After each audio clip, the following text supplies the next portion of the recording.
Good evening and welcome to the post-match press conference for the match day 32 game between Great Olympics and champions Kumasi Asante Kotoko. From Kotoko we have Coach Prosper Nate Bogu and then Fabio Gama to speak to us. We take their initial comments and then your questions can follow. Coach, first of all, congratulations. Thank you. Tell us your views on today's game. Very interesting game. I think Olympics saw a lot of the ball, a lot of pressure on us, especially in the first half. They utilized the wide spaces that we created, especially in the middle of the park. I think second half we did a substitution and we were able to close out those gaps there. And then one of the best chances we had through the combination play, Mbella was able to connect. And once he was able to do that, I think we were able to settle very well into the game. And we also started settling. So on the whole, I think both teams came for, especially if you look at the fact that we needed the points and Olympics also needed the points very well. So it was a close game, but then at the end of the day, I think football has won because both teams came for. Now, your take on today's game. Yes. I think the first half we didn't play very well, but we be consistent in the game. That's important.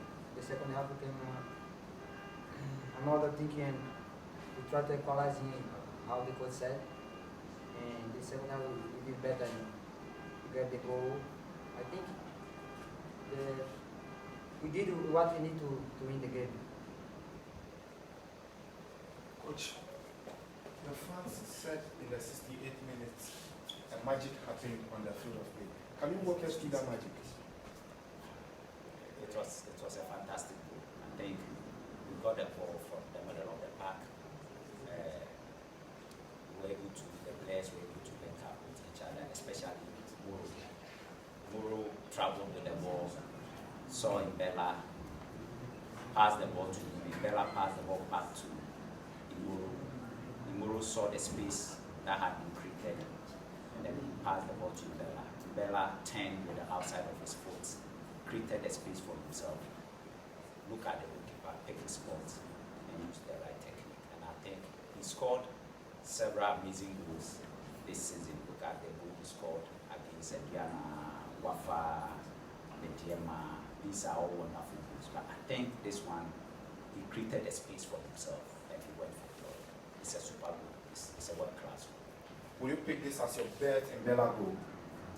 I can't pick because he scored a lot, so I don't want to go there. He scored a lot, so I don't want to go there. He scored a lot. The player in Mbella, how do you describe him in the season? He's a complete player. Complete player in the sense that physically he's there, technically he's a good player, tactically too, and psychologically he has that confidence and self-belief that he's capable of doing it. And I like his work ethic. He's very humble, very respectful, always ready to listen and work. And I'll keep saying this. He has that mentality that he has traveled all the way here to play football. So his focus is always on how we can train well and how we can deliver in a game. So if we play a game and he doesn't play well, he's so worried. I need to talk to him and try to calm him down, especially comparing, letting him know that world-class players like Benzema, Messi, Ronaldo, and Cole, and sometimes they also experience bad days. So on the whole, I think he's a complete player. He's always focused. He's ready to work, and technically, I think he's one of the best players in the league. Coach, we have a league that standout players leave after they have performed. Do you see Mbella stay after the season? I think he's still our player, so I don't want to comment so much on it. So let's leave it as it is. Hi, congratulations, Coach. Thank you, Nana. How big an achievement is this for you as a coach? Your first league title. Last season, you masterminded Crawford to their best ever finish, and you were a league champion. How do you feel? And secondly, how impactful do you think your systems and your philosophy has been on this Asante Kotoko team, and whether these guys have responded to it to your expectations?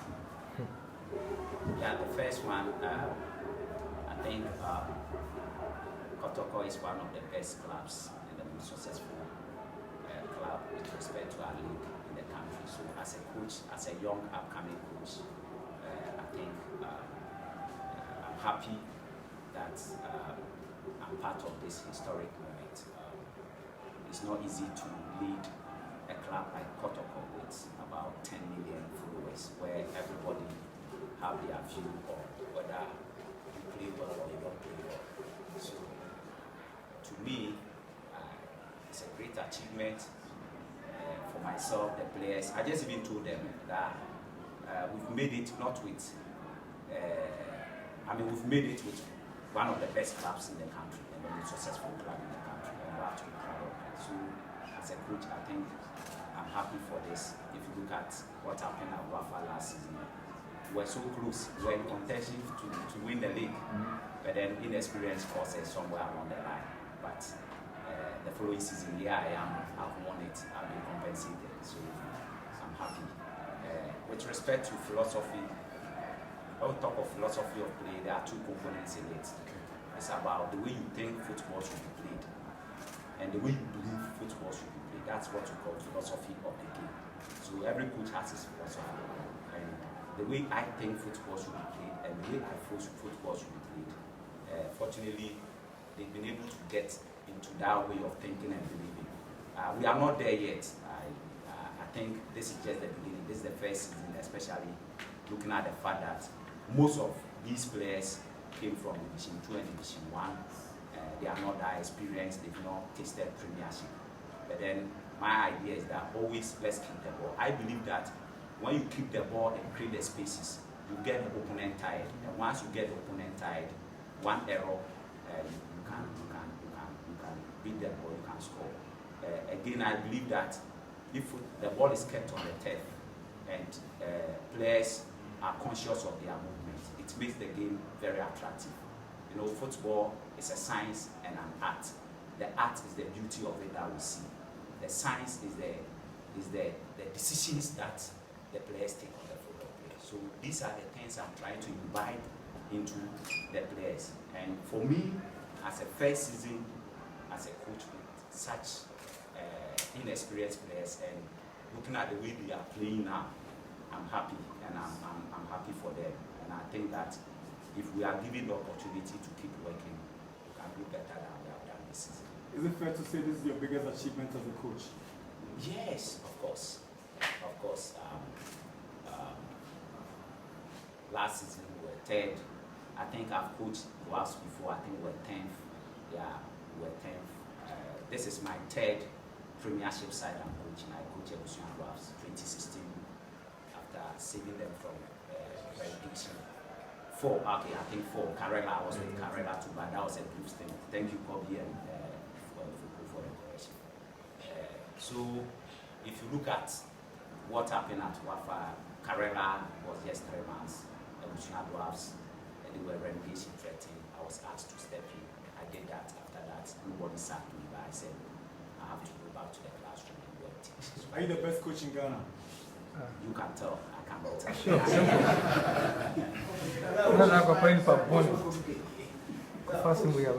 Placing third in the last season in Wafa and now winning the league, will you say that achieve what you penned out? And if not, what are the negative and the positive that you had in Asante? Yeah, I think if you coach Kotoko and you coach us, our brothers, the expectation is only one. There's nothing like second and you have done so well. No, these two teams, you can't coach these two teams and aim at second. But if you coach Wafa and you are second, I'm sure all of you will give praises on the coach. That's why last season you all praised me for my performance. If it were to be Kotoko or us, you wouldn't have said I did well. So, I mean, it's an achievement, as I've said. As for the positives and the negatives, there are many. If I look at the clubs I've coached and looking at Kotoko at the moment, the experiences, my brother, they are so much, so huge, and I'm happy I am learning, and I'm still ready to learn more, and I think I'll be better as the years go by. But I can't outline the negatives and the positives one by one. But what I want to tell you is that they are positive. The positive is that the team is playing an attractive sort of football as time to be corrected. Your opinion may be different. But the positive is that there's a game model before the start of the season, which I said that I'm going to implement a particular game model where they have to keep the ball, try to use the spaces and all that. I think throughout the 32 matches that we have played, you've seen that even where we lost or where we drew, you saw those traces. And it's all about repetition. For the negatives, there are so many. And I think that the negatives rather strengthen me. I'm such a person that I like constructive criticisms. Because if somebody gives so much praises on you, by the time you see it, probably your weaknesses are overwhelming and you're down. But once always you are being told these are your weaknesses and these are your errors, I think it helps you as a person to become better. So the Coach, negatives are many and the positives. Coach, for the last part of the season, it looks like Kotoko is much more comfortable in place, very good football outside Kumasi than in Kumasi. The question is, have you noticed this, and what are you doing about it, especially when the team will be going to Africa where we will be hoping to make maximum use of its home games in order to qualify? And then secondly, if you watch these guys play in training and you watch them in game situations, who's your most improved player from the beginning of the season up until now? Congratulations. Right. The first one was? Kumasi, difficulty Yeah, in Kumasi. I think it depends on how you look at it. I think we've been playing very well in Kumasi. It's the result. If you look at the game itself, where we have lost, where we have even drawn in Kumasi, we have played very well. But the results have not been that good at home. And it's all about what we call audience effect. The audience expectation at Baba Yara is so much that sometimes it makes these players a little bit nervous. And once you are nervous, it affects your skill performance. So that is why. And I remember meeting Kwesi Appiah and Co. Kwesi Appiah told me that even in his 12th year with Kumasi Asante Kotoko, anytime he came out of the dressing room and he was going to step on the field, he still felt that nervousness in him. So playing in Baba Yara is not an easy thing. He told me this and I've seen it. But on the road, I think we have also played well, but then the results have been better. Now, if you look at the points we have accumulated on the road, if we were to have the same points at home, this league would have been over a long time ago. So I think they look more relaxed on the road because, as I said in the start time interview, when opponents come into our yard, they double their effort to players to get the results. So when we also go into their yard, we know that with respect to threats and intimidation, it will be there. So what we have to do is also double our effort. So I think doubling our effort on the road has made us to be able to do very well on the road. That's Most what improved player. I think Imoro Ibrahim is a fantastic player. His understanding of the game amazes me. I look at him at training and sometimes I tell myself, this guy has a brighter future. One final question.